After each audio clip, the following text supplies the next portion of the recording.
Hi, and welcome to another edition of Newsmakers Journal of the Vaccine Year. It is Friday, May 21st.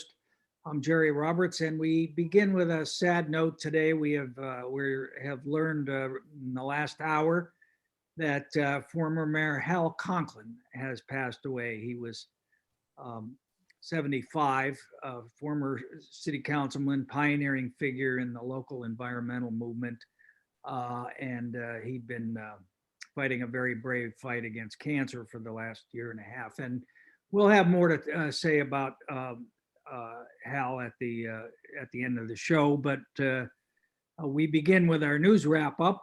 We are joined, of course, by our all-star panel of top local journalists: Jade Martinez-Pogue from Newshawk, Josh Molina, the human branding machine, and Nick Welsh from The Independent. Thanks all for being with us. So Jade, the confusion on the COVID front about whether to wear masks or not, the CDC this week said that if you've had your vaccine or vaccines, you don't really need to wear a mask, certainly not outside and only in crowded conditions inside. But then Governor Gavin followed the science. Newsom decides that the science says you have to wear them till June 15th, which happens to coincide with his own deadline. What are people to think? And I have to say, being out a little bit this week, people seem very mixed up about what it is we should be doing. Yeah, I think it's confusing because, I mean, for most of the pandemic, the California Department of Public Health has followed basically everything that the CDC has said and all the guidelines they've put out until now. I think our public health director, Vonda Reynoso, she said that the vaccination rate just isn't as high as it needs to be yet.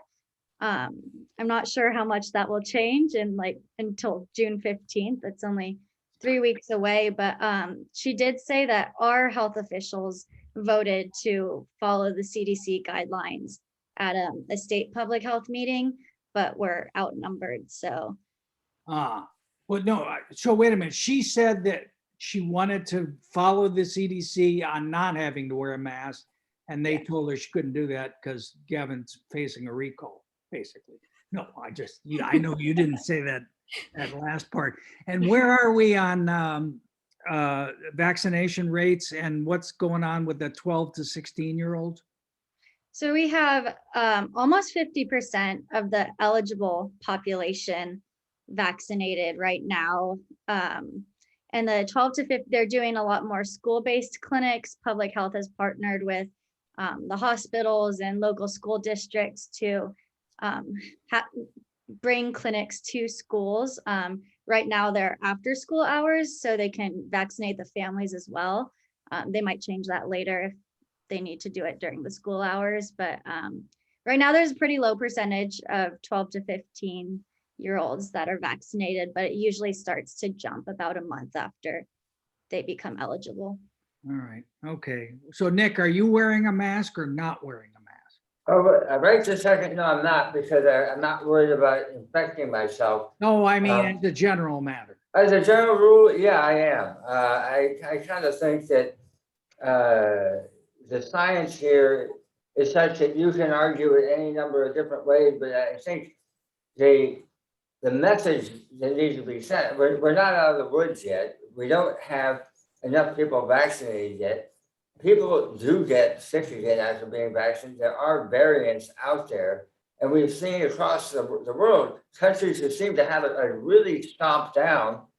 It comes, as they say, roaring back. So I think it would be foolhardy. It's a small little thing to do when you're walking down the street to wear a mask, or when you're in a store, wear a mask. I was recently on a plane to Colorado, and let me tell you what, that plane was packed. There was no middle seats, and if you didn't wear a mask in that plane, you were crazy. Didn't they make everybody wear a mask? Everybody had to wear a mask. So I kind of think that I think the CDC is speaking in so many different mixed messages that it makes it hard to follow. And I think it's one of those cases where the book that just came out by Charity Dean, our former public health czar, where she just goes on and on about the failures of the CDC, are sort of borne out. It was just really bad messaging on their part. All right, Josh, mask or no mask? Well, I wear a mask when I'm indoors and I'm around people, because I think that's the respectable thing to do. But being double vaccinated or having both Pfizer shots, no, I'm not wearing a mask if I'm just outside and there's people nearby. But yeah, when I'm around a crowd, I put the mask on. Yeah, I'm not. I keep it with me, and I don't wear it outside. I have been wearing it inside, but I haven't been around any crowd, so I don't have to wear it very much. But you know what? A strange thing that during the pandemic, not only did I not get COVID, I didn't get anything. And I usually get all kinds of colds and stuff. So I think I might just wear a mask the rest of my years. I think people do that elsewhere. I don't know. Seems like Well, I got to tell you, not that anyone wants to hear me talking about my kids, but it was the same thing. Not that anybody could stop you. And why should they, Jerry? Come on. Every January, both my kids get sick, and my youngest one really sick for about a week. But this year, zero. Like, so there's something to be said about just wearing the mask and not, trying to, mix germs too much, because this is the healthiest year they've had. They've had no other illnesses either. And there's something to be said for never leaving the house, but that's just me. Okay.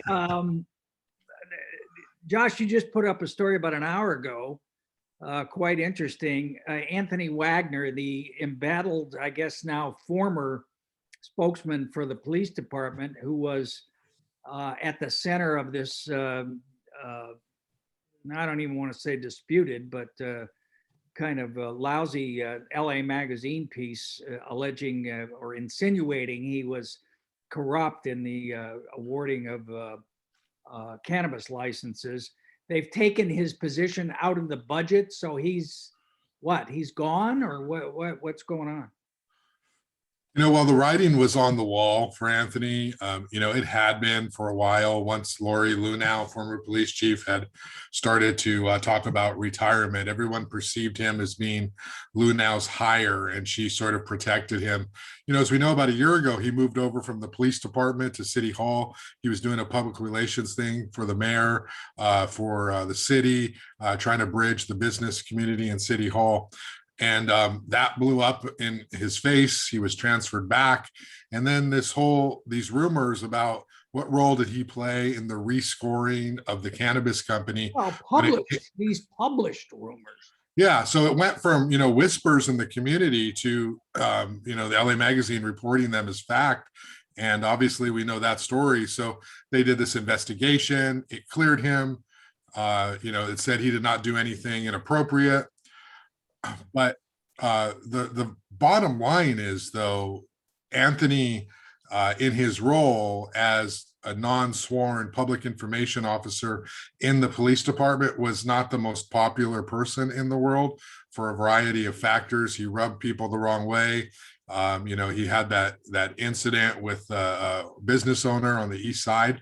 And so the city, at a time when they're looking to save money because of the pandemic, at a time when they're looking to reduce the amount of first contacts with police, they're holding some positions open and they're eliminating some things. And it looks like his position is going to be a casualty of that process. So the position is not in the budget. I doubt they're going to reassign him. And, my sources at City Hall say, he's not coming back. He's an at-will employee, so they can do that. But Nick, it doesn't seem right. I had Pat McElroy on a little bit earlier today, and he said that article has ruined Anthony's life, and said that Anthony was, quote, roadkill for what he hinted was a nefarious group that planted a lot of that information. Don't you think the city could have found a spot for him as the communications person for the airport, or running the alcohol the new alcohol ordinance regulations or something? You know, he may have a few months left on his clock doing just that, the alcohol ordinance. I know that's coming up before the city council in a while. Anthony has done sort of the DNA of the work behind it, and I think that would be hard to pass off. He was an at-will employee, as Josh said. He was brought in a position that the city of Santa Barbara has never had, where you have, instead of an assistant chief, you have the sort of civilian advisor to the chief. And it was an unusual thing under Lori Lunow. And Anthony, you know, had issues with other people certainly in the police union. He was opinionated and smart and creative, and he didn't mind rubbing people the wrong way. And obviously he rubbed some business people the wrong way downtown. And the stories got circulated that, you know, he had a conflict of interest. It turns out that the report that, you know, this gave rise to in LA Magazine was unfounded and nobody did any verification. So, you know, the cops at this point, they have, you know, they're looking at cuts. They have what, a 24% in, you know, a drop in functional officers.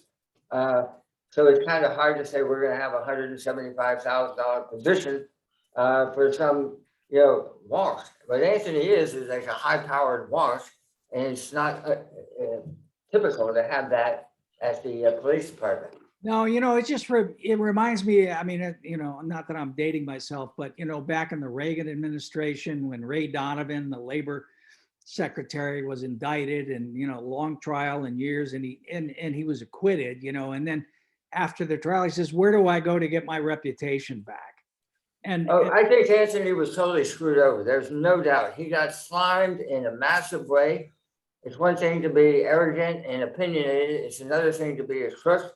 He got slimed, and I think that we will see a lawsuit by him. I don't know if it will, you know, pass muster, but I know he's not going to go quietly into anybody's long good night. all right. Let's talk about homelessness a little bit. Jade, you had this story on PATH, which you know, talked about their considerable accomplishments. Talk a little bit about what PATH is and what they've been doing.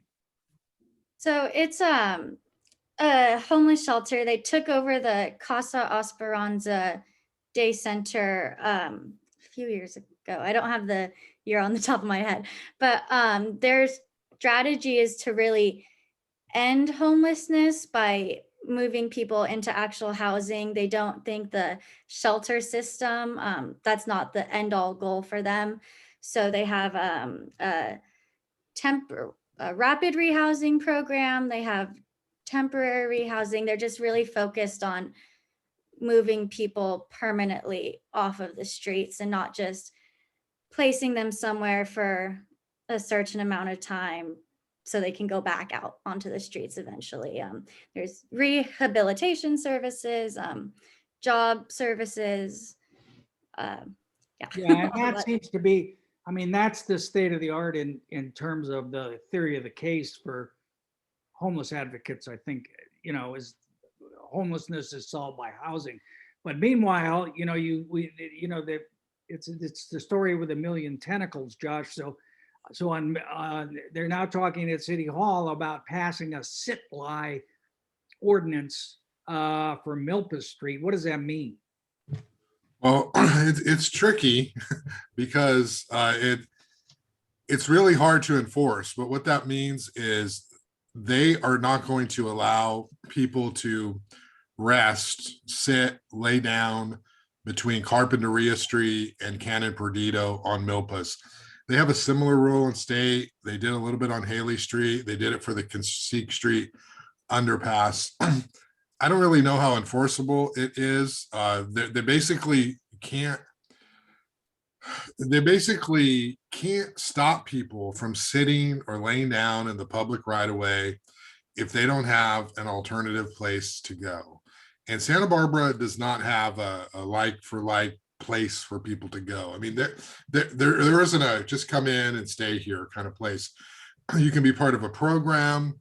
When Casa Esperanza was around, they had a day center, And that was a big deal. That was significant. All the Milpa's business owners, however, they complained. They didn't like the fact that they were serving free food there. It became a magnet. They stopped the free food. It was the end of Casa Esperanza, and Path came over. So what the city's trying to do is they're trying to get around sort of saying, we don't want the homeless there, because there is a significant presence. And instead what they're saying is the streets are unsafe.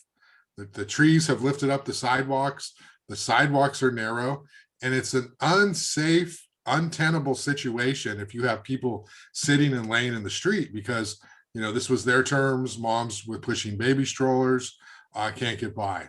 So they're trying to pass this ordinance. It was at the ordinance committee. It's going to the city council.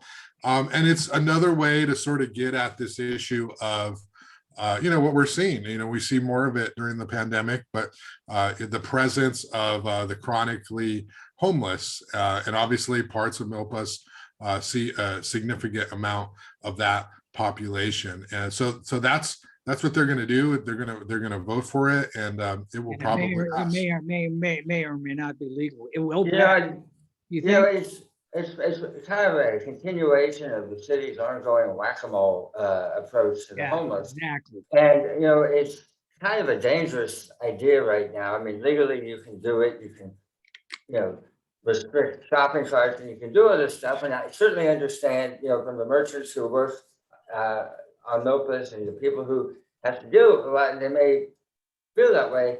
The reality is you're going to take them somewhere else. Now, where? Now, one of the issues that we're really seeing right now is the what they call encampments. I don't know why the word encampment is always used instead of camp when the homeless are concerned, but we obviously have a lot of homeless encampments.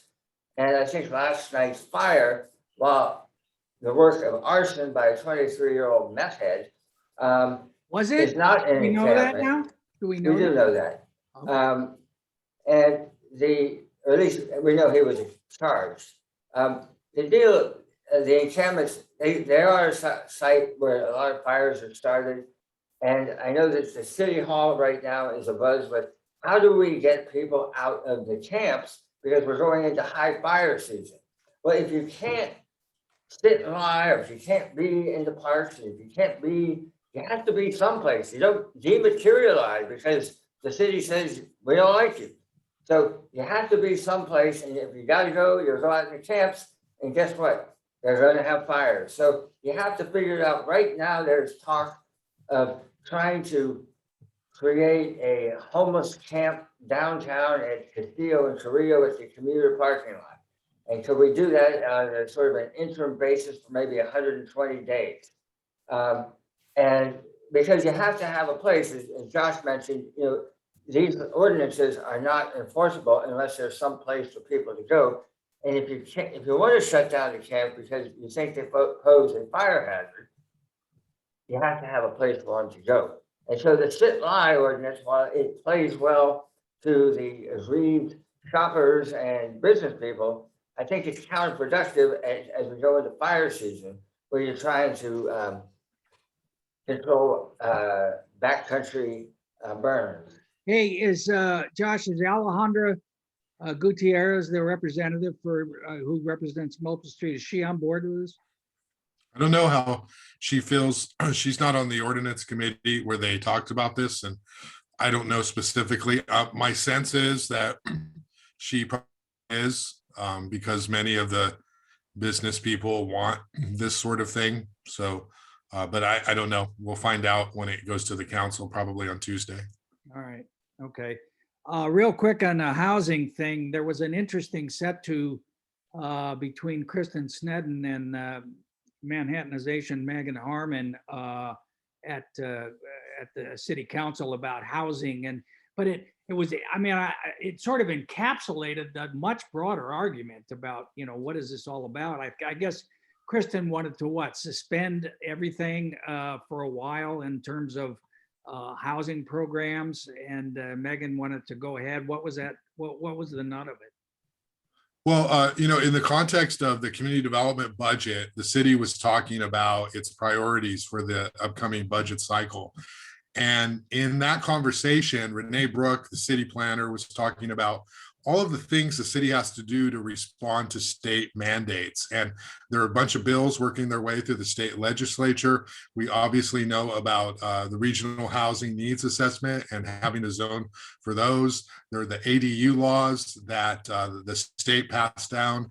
And so in this context, Kristen Sneddon, inartfully, because I've talked to her since, said, well, I wasn't talking about all housing, but the way it came across was we need to push a pause. We need to press the pause button on having to respond so often and so frequently to these state mandates. We've done a lot. We've created housing. Our ADU program, our AUD program is significant. We've responded with ADUs. I think we're doing a good job. In response to that story, though, she did follow up with me and said she didn't mean the whole shebang of housing. She meant specifically the floor law area ratio conversation. Wow. So she said that, though, but she didn't mention that in the meeting. Megan Harmon, Eric Friedman then responded and said, you know, it would be absolutely the wrong direction to pause any sort of significant conversations about the next stage of housing planning in this city. Megan Harmon is very strong on that. Eric Friedman was. And so it turned in this budget discussion turned into this disagreement between the two. Big picture, Kristen Sneddon is running for re-election. She's running in a district that does not want more housing. She largely represents San Roque. She's in the high fire zone. They're concerned about lots of granny ADU units, high density creeping up into the neighborhoods. So she's definitely representing her constituents. She's running, I hear, allegedly against Barrett Reed, who he hasn't said anything, who's a developer who's very much pro-housing. So probably politically, you know, you don't need to pick a fight with somebody who's not even officially, you know, thrown a dart. Like he's not even in it. Why even give him space to now talk about the housing issue? But that's what's happening. She's trying to define herself as being somebody who's about preservation, conservation, and she's running for re-election. Megan really went after her. I think she really believes that. I mean, I don't think it's all just sort of how am I dressing up and representing myself. I think there's a fundamental value shift there. Yeah. Where she is much more has a foot in the Santa Barbara vibe and historic context and how it looks and the human scale of it.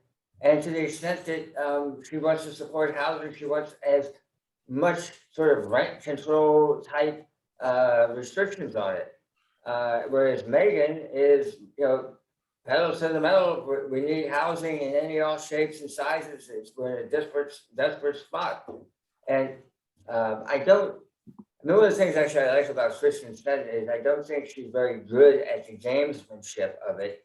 She kind of is much more, she leads with her chin, she leads with her heart. And sometimes it's, as you say, artless, but I think it represents a sincere articulation of a side of the dialectic here. No, I do too. I think she's been consistent since, you know, I think we all covered that first candidates forum 4 years ago when she kind of came out with this. All right, Jade, you had an interesting story, which was pretty in-depth and extensive about UCLA sort of invading the Santa Barbara healthcare space. With a couple of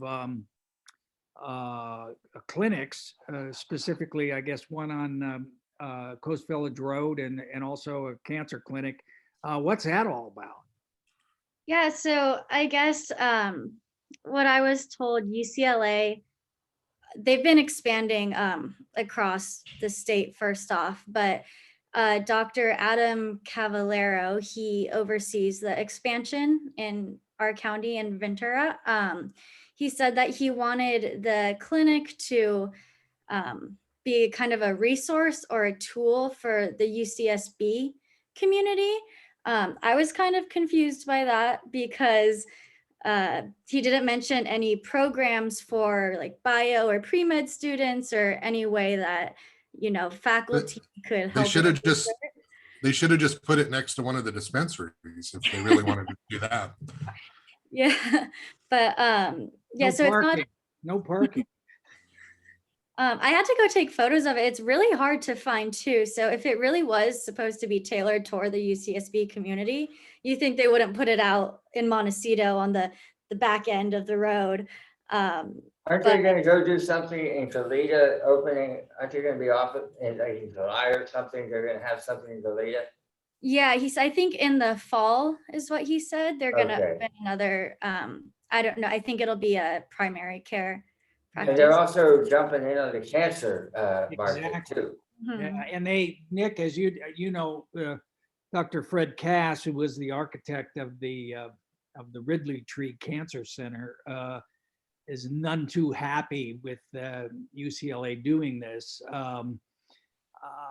because they're kind of skimming the cream on the cancer thing. Basically, what they're doing is just providing chemo treatments, infusions, which is where the money is in cancer treatment. And they poached a couple of the top guys from the cancer center, including Dr. Greenwell. And in the meantime, What are the they're not providing- economics of this?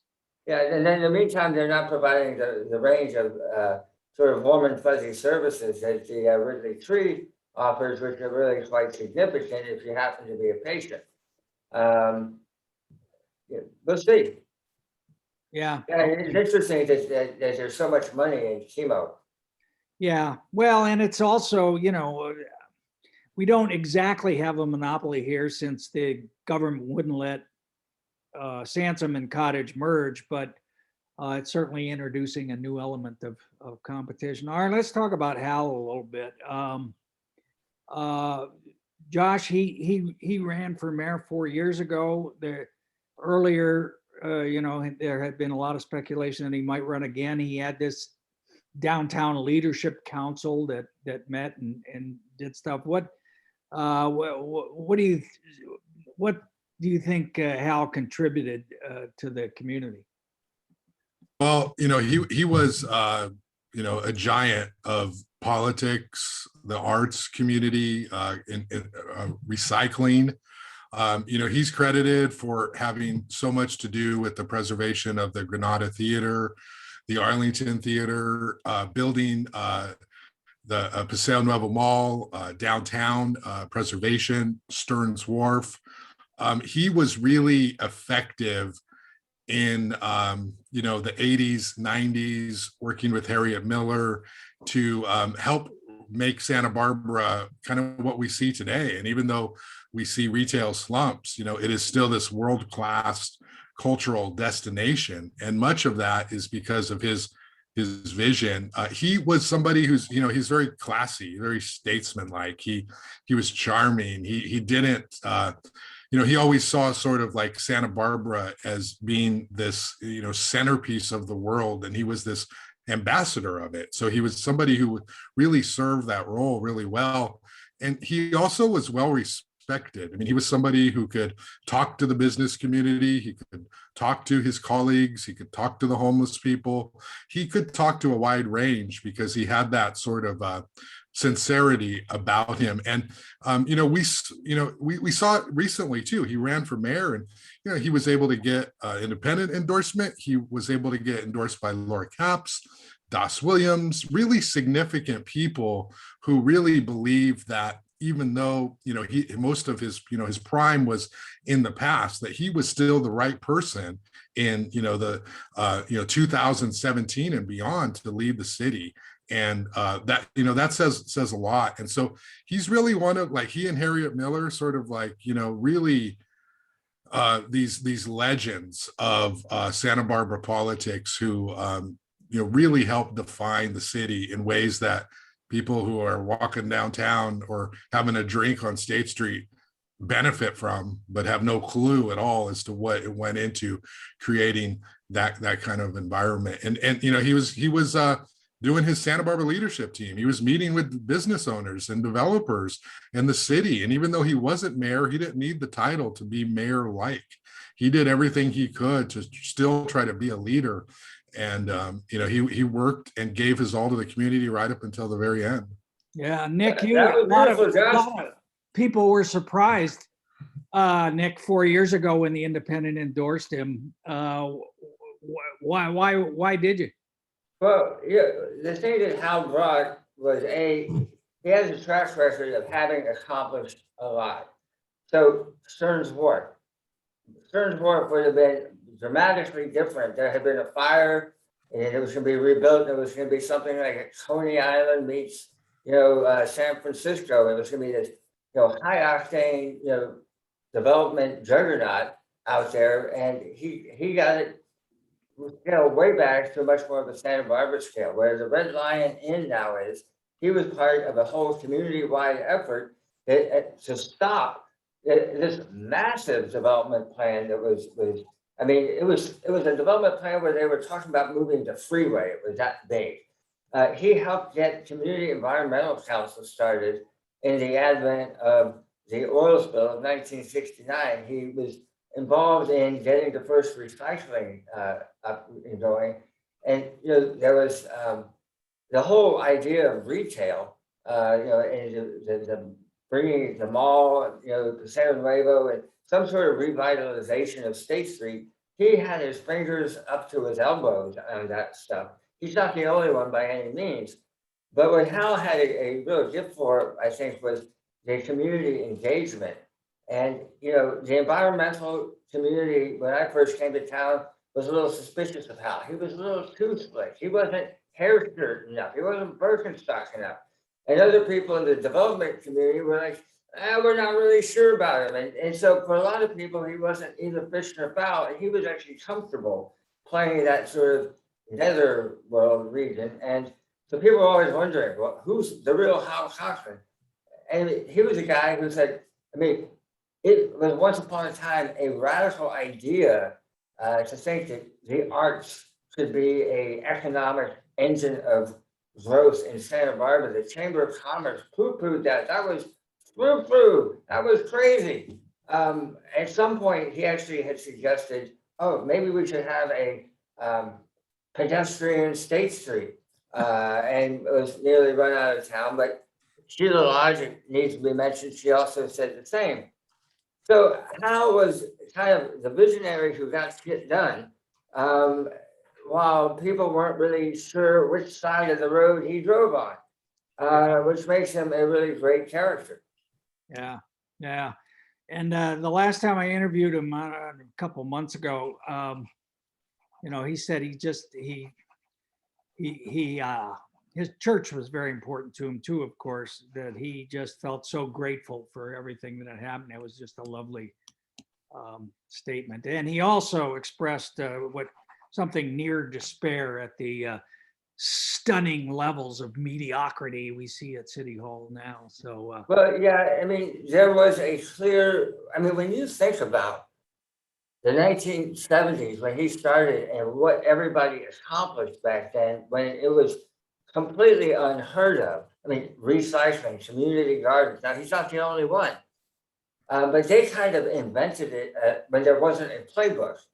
And so there was a sense of vision that is audacious in hindsight, but and now there really isn't any clarity of which way we're going and what we're trying to do. And city staff is also a little bit more we're going to wait for the council to tell us what to do, and the council is very fractured. There's no real clarity. So yeah, he's very frustrated. All right. Well, our thoughts go out to Hal's family, and he was a great man, and he will be missed. So Jade Martinez-Pogue, thank you very much. Josh Molina, Nick Welsh, thanks for taking the time, coming by. And whether you're wearing a mask or not, stay safe out there. We'll see you next time on Newsmakers.